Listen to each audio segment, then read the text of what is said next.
12 valve, 24 valve VP, pre-emission late 24 valve common rail, and the post-apocalyptic, post-emissions era, fully intact 6.7. This video is not going to be about specifications and numbers and all-out horsepower and that sort of thing on the comparisons of these trucks. No, this video is going to be about some simpler things. What it's like daily, the difference between these engines. What's it like, the small things. That's what it's about.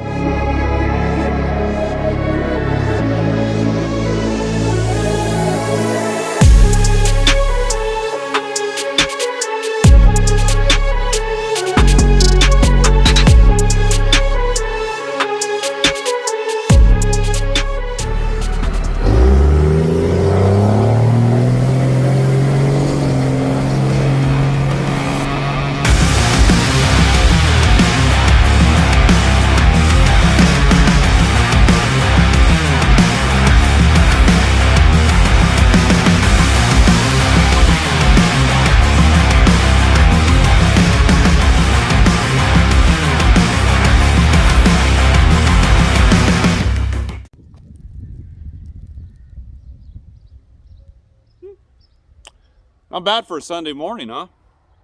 So, what are we doing today? Well, I'll tell you. I'll fill you in here. There's lots of videos out there about fuel systems and P-pump versus common rail and all-out horsepower and, all that kind of stuff. But you know what? This video, it's going to be a little different. It's going to be about a couple different things. One, for fun, of course. But the second thing is about what it's really like jumping in from one truck to the other truck, from an early second gen to all the way up to a fifth gen, about what it's, what do these engines really feel like from the seat of the pants. Maybe you're a third gen guy. Maybe you've owned one third gen and you bought it a couple of years ago. That's your first truck getting into the Dodge Cummins thing, and maybe you're kind of curious of what one of those older 12 valves are like. Having that primitive fuel system, that primitive early tractor engine, essentially, and you've never had a chance to really ever drive one or be around one. Or maybe, hey, maybe you're a diehard 12 valve guy and you're on 12 valve number 17, but you've never really ventured into the newer electronic stuff and kind of curious what they're like. That's what we're going to jump into right now.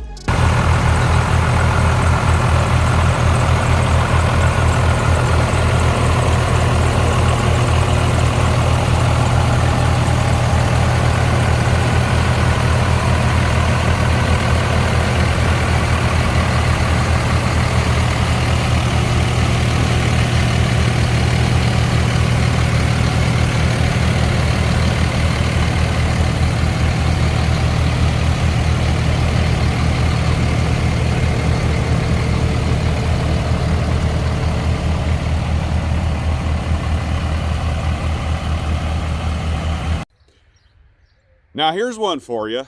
The old iconic 12 valve idling. Brings chicks in from everywhere, and it's the sound of manhood, right? But guess what? Actually, that truck right there, at least in my opinion, that's the iconic Dodge Cummins idle.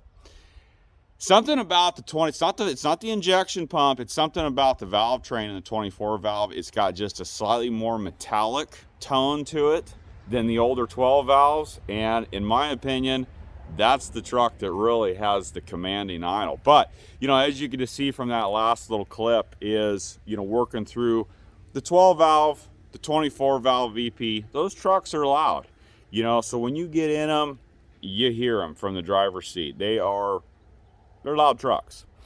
And as you work your way up into the common rail, the 03, 04 trucks are slightly louder.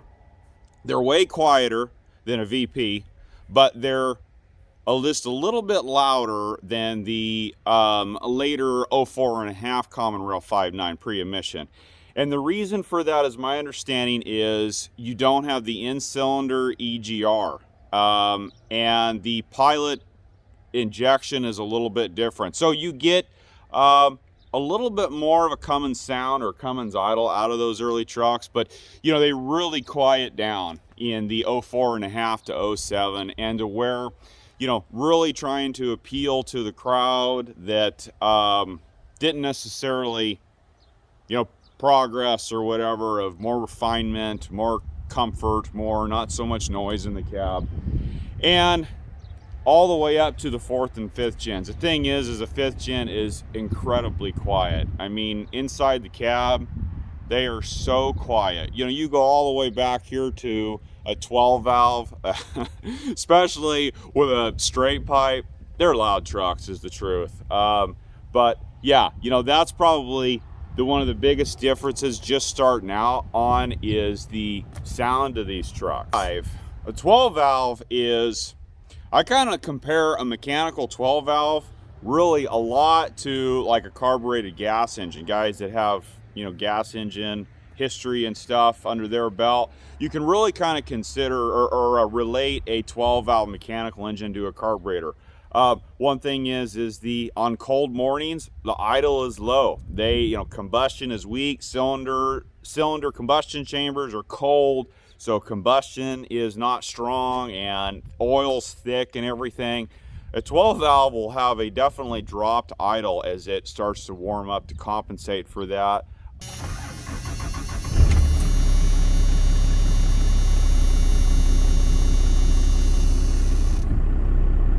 And come up to its normal idle, where basically as soon as you get into the VP trucks, boom, 850. You start it up, doesn't matter hardly how cold it is, how warm it is, whatever. AC clutch comes on, kicks the AC pump on, they're gonna idle 850.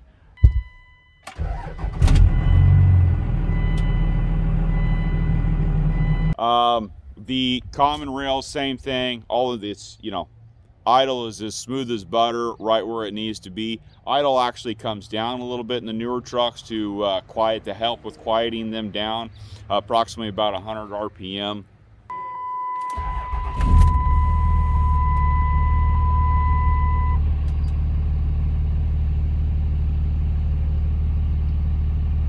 But, you know, there's definitely some resemblance there in a carbureted V8 to a mechanical 12 valve, but just not as crappy. That's the big thing, a freaking carbureted gas engine. But yeah, you know, and the way the throttle and everything works, you know, when you move into when you get into the VP trucks, you can feel the disconnection to the injection pump, especially on a stock truck. Now, when you pop in a Edge Comp, Edge Juice, Quadzilla, that sort of thing, now you start to get some of that throttle response better, but it definitely has a connected to a computer feel. And then you really start to feel that computer, your foot is connected to a computer when you get into the common rails. For example, when you let off of the throttle, the RPMs just don't drop immediately. They've got a little bit of hang. You know, some people say, well, that's an injector issue. Now, stock tuning will allow them to rev up and then slowly rev down.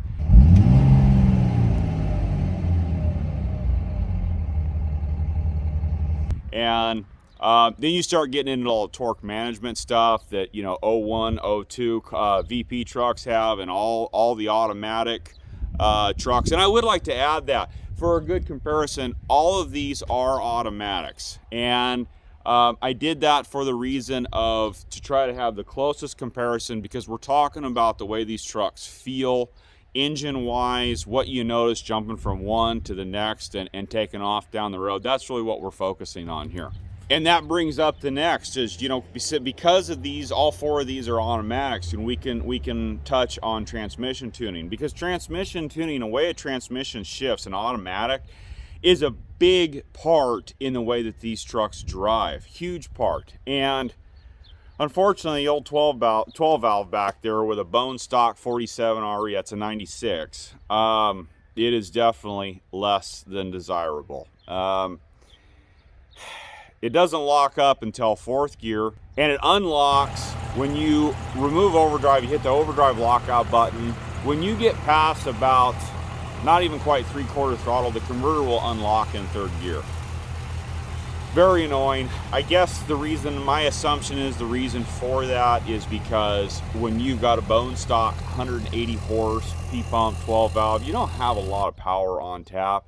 And I guess probably the engineers during testing and whatnot probably found that if you kept the converter locked and you still didn't have enough power in third gear, you would start to get into a little bit of a bog situation. So then that's where unlock the converter, let the RPMs jump up and run with the fluid coupling. Well, the problem with that is when you get into bumping the horsepower up, you know, you slide that fuel plate forward, whatever mod you do, so there's tons of information out there about that. All of a sudden you got power, baby.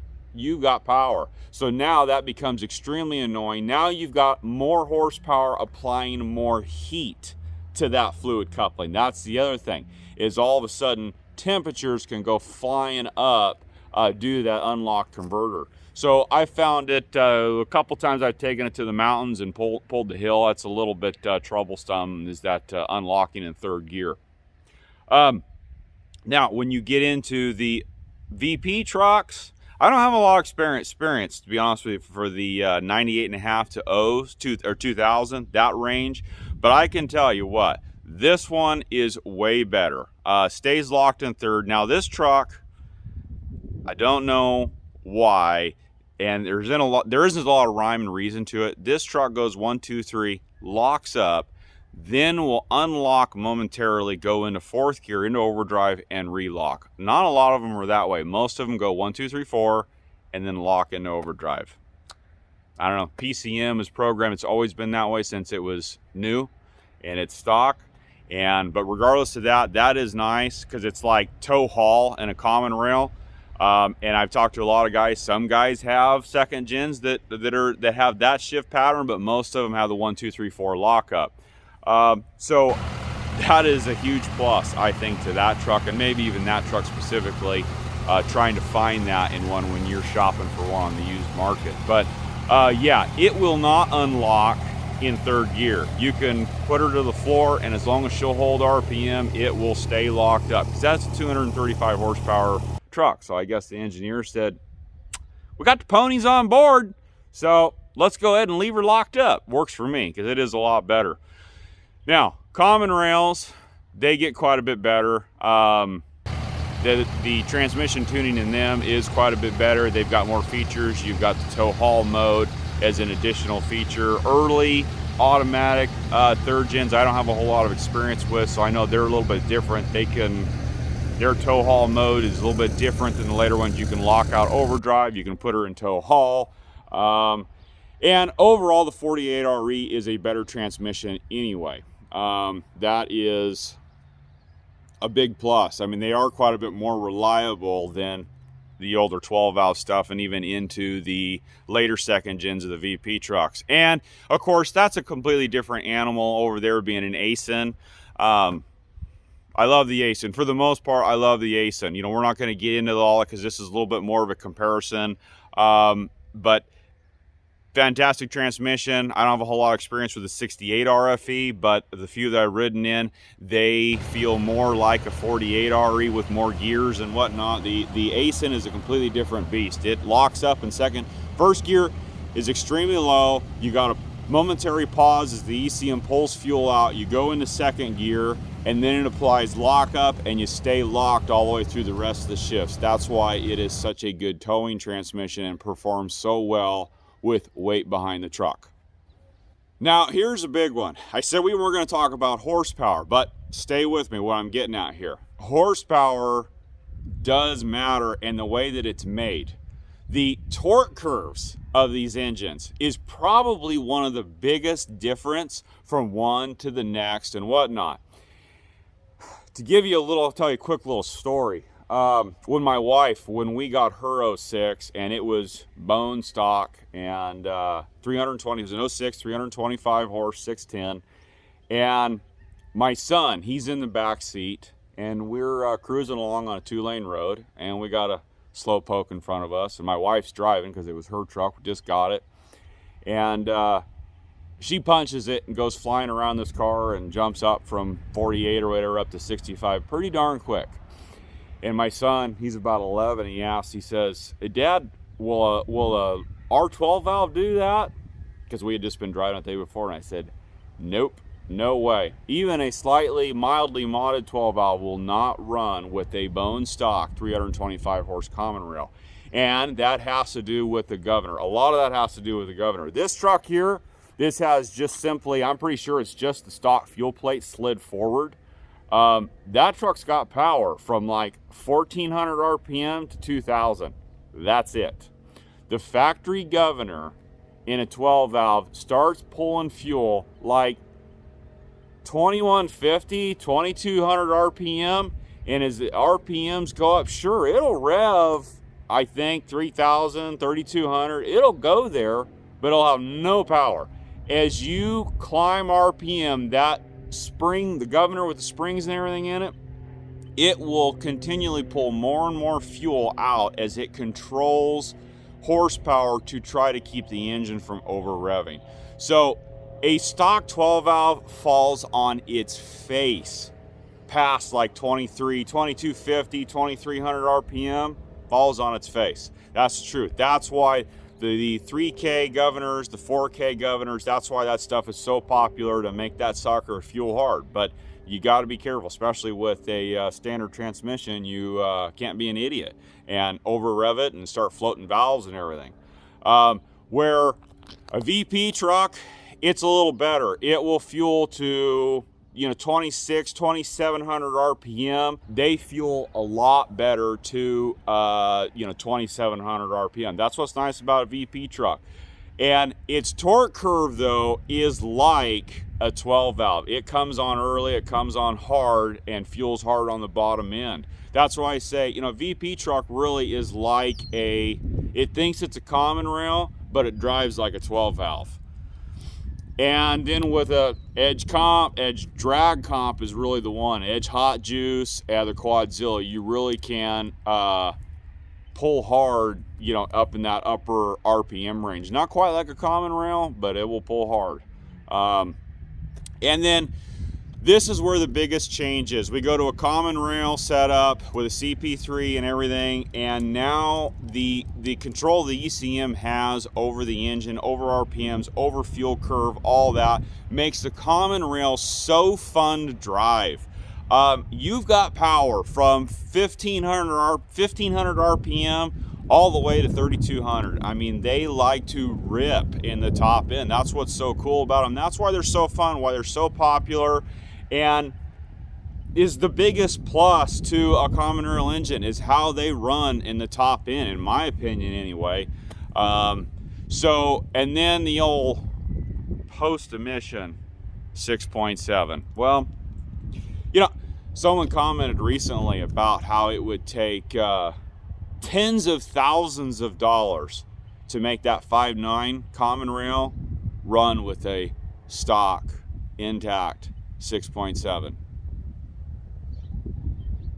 Really? No.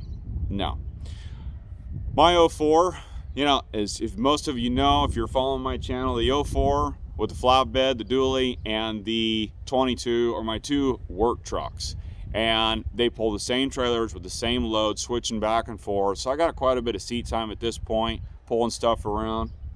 The old 305 555, early 04 truck with a 90 horse catcher number 5, which is supposed to be 90 horse on the Smarty. Rest of the truck is basically stock. I've got a boost elbow to make 32 pounds. Wastegate opens at about 34 and settles back down to 32. And a true 4-inch exhaust. Other than that, stock intake, everything else is bone stock, and the stock clutch in that truck. That truck will pull every bit as hard as that stock 370, 850 bone stock, emissions intact 6.7. So the 6.7, yeah, it does pull hard. A deleted 6.7, now that's a different deal. Those trucks are runners, man. If you get a good tune and they're set up well and everything, yeah, 6.7 that's deleted, they're pullers, man. The power, overall power and torque that they deliver is pretty monstrous. But we're talking, if we're comparing, you know, what you get from the factory or close to it. Because all these trucks here, we're kind of sticking to that. Yes, we've got some tunes, we've got some tuners, we've got whatnot, but you know what? Most of these trucks here, they're all running stock turbos. They're all running, the 24 valve VP truck's got a set of RV275 40 horse injectors in it. The rest of them are all stock. And so comparing a common rail 5.9 that's got a good tune set up in it and everything is quite a bit more fun to drive and feels like it has more power, more response, more everything, which is way more aggressive than an intact emissions 6.7. So, which is the one to have? Which one's the most fun to drive? Which one's the best? Well, that's entirely subjective. I mean, there's some awesome 12 valves out there that run with common rails, but you know, the common rail, a 3rd gen common rail, is probably the truck to have, to be honest. If you want my opinion, you want a lot of guys' opinions. 3rd gen truck itself is a fantastic truck. They don't have a lot of problems. Yeah, they got some electrical problems. Some of that, though, can be owner induced when you have the wrong guy with the right truck, if you know what I mean. But I'm a huge fan of the VP trucks. You know, they got a bad rep. They're the redheaded stepchild, right, of the group here. But you know what? The VP trucks are great towing, pulling trucks. And guys will say, the first thing they'll say, oh, you know, the VP truck, that's no good because, you know, you can only make 700 horse. You know how many guys are actually making 700 horsepower? Go gather up all the trucks in your area, and I bet you 98% of them are below 700 horsepower. Sure, you can make 2,000, 3,000 horsepower. Sure, you can make 2,000, 3,000 horsepower. 700 horse. You know what? Guys there's very few of them that got that kind of power. So it's kind of like, it's the same mentality of when someone asks about, you know, ATS has got this Allison conversion and there's a couple different outfits doing Allison conversions in any of these trucks here. And guys will ask, hey, you know, thinking about doing the Allison conversion, is it worth it? You know, tired of my 48 RE, I tow a lot, I pull a lot, or whatever. And guys will say, oh, the Allison's no good. The 48's the way to go because, you know, the high horsepower Duramax trucks, they pull their Allison and put a 48 RE in, you know, on the drag strip and the sled pull. Meanwhile, a guy makes 400 horse and wants to pull his boat around. You know, so that's the thing, is a VP truck, getting back to it, you know, the VP truck is a great towing truck. The torque curve of that truck is very strong. They're reliable. They're still fairly simple, you know, because again, a 2nd gen, one thing about a 2nd gen is a little easier to work on than a 3rd gen. In my opinion anyway. Try doing a water pump in both of them.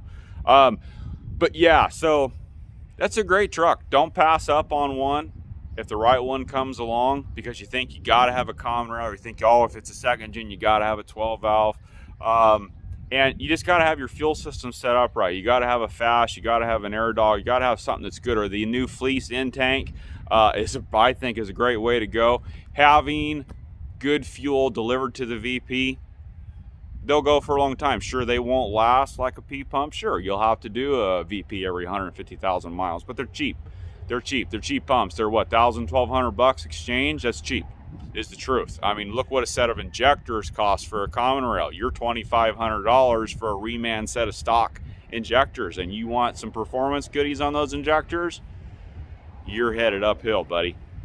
So again, like I say, the 3rd gen with the common rail, definitely, you know, a deleted 6.7 is probably, the truth is probably on the big power numbers, the big towing, pulling.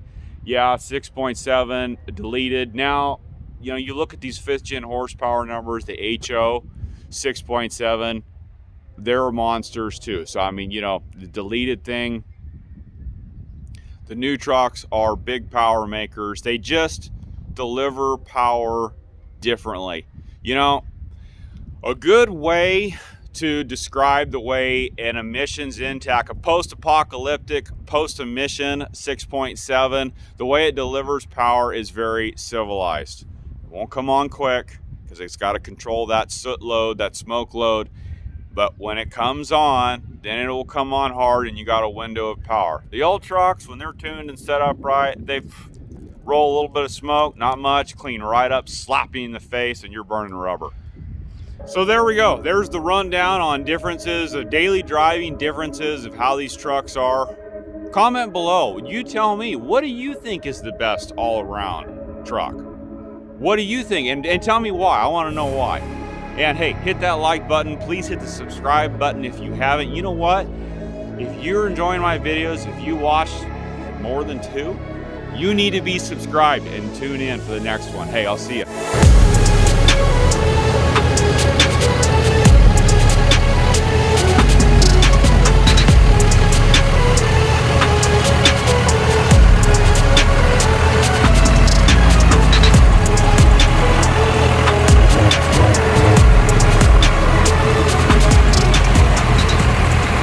What the fuck?